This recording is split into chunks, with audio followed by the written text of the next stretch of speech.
قال فبما أغويتني لأقعدن لهم صراطك المستقيم. قال فبما أغويتني لأقعدن لهم صراطك المستقيم. عدنا مشاهدينا الأعزاء، وقد استمعنا إلى صوت الإمام المهدي أحمد الحسن الذي هو بالعراق، والذي يتبعه أخونا الشيخ الشيخ عبد العال سليمة، وكذلك صفاء العوادي وجمع من الناس، ولم يكتمل عدد يعني جيشه الذي قال عنه الشيخ عبد العال سليمة بالأمس 10,313، أليس كذلك؟ نعم. طيب، للإنصاف نأخذ رد الشيخ عبد العال على هذه القراءات الخاطئة في قراءة لم تكن خاطئة. نعم. حضرتك انت تعرف من وجهة نظر القراءات. لا، انت حضرتك تعرف القراءات. انا اعرف في حفص. تعرف قراءات آل البيت. نعم.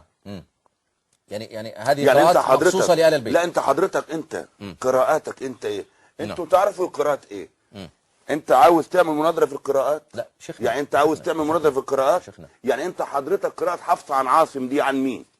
يا شيخنا. انا اقول لك عن مين. اتفضل. بس انتبه، بس بشرط. لا، منتبه. بس بشرط. منتبه والله. ايوه، بس منتبه. بشرط. اتبسط لا، ان شاء الله. بس بشرط تجيبني. لا، اتفضل. ما هي مرجعيتكم في القراءات؟ اعطيني اسم الكتاب. انا عن نفسي ما اعرفش المرجعيه ايه. طب نسأل صفاء معانا الشيخ أخ عبد الرحمن من السعودية، اتفضل. السلام عليكم ورحمة الله وبركاته. وعليكم السلام ورحمة الله. حياكم الله. كيف حالك يا شيخ عدنان؟ الله يسلمك. لله درك، لقد اتعبت من بعدك. هؤلاء الآن هو اعترف ضمنا بتحريف القرآن. الآن هو يقول يعني أنتم يا سنة عندكم الآن تحريف، يعني كلنا بالهوى سوا، يعني احنا عندنا تحريف في القرآن وأنتم عندكم تحريف، ويأتي بالناسخ والمنسوخ ويلبس على الناس، يعني الوضع الآن يعني معناته كلنا بالهوى سوا، كلنا عندنا تحريف.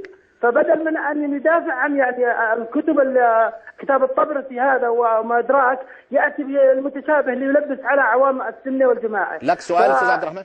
فهو الآن اعترف، أنا حسب فهمي أنه اعترف بالتحريف عنده الآن.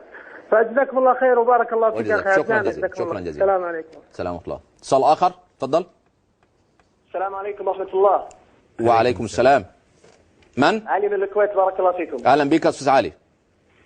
بسم الله الرحمن الرحيم، الحمد لله رب العالمين، وصلي اللهم وسلم وبارك على نبينا محمد وصحبه ومن تبعهم وسار على نهجهم إلى يوم الدين. أولا جزاك الله خير يا شيخنا شيخ عدنان عرعور، بالله يدرك حقيقة. أنا فقط أسأل الضيف اللي عندكم الشيعي، أقول له هل الكتب التي أتيت بها يا شيخ هل قرأتها؟ أرجو الإجابة فقط.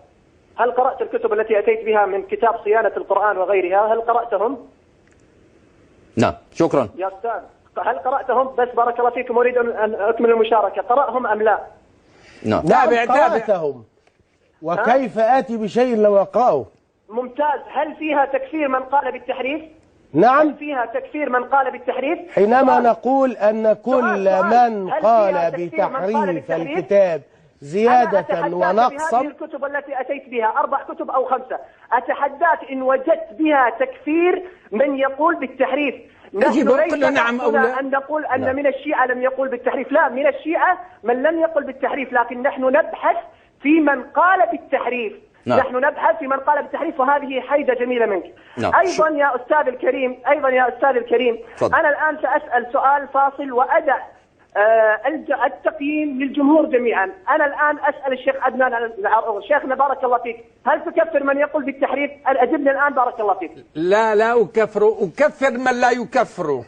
الله أكبر. أكفر من لا يكفره. يا أستاذ محمود، هل تكفر من يقول بالتحريف؟ شكرا أخ خالد. هل تكفر من يقول بالتحريف؟ تفضل. رد يا أستاذ محمود. لا أرد. هل تكفر من يقول بالتحريف؟ لا أرد على هذا السفاه وتكفير الناس على عواهنه. نحن نقول كلاما مضبطا لمن يعي. نعم. لمن يعي. نحن نقول أن هذا كتاب الله تعالى،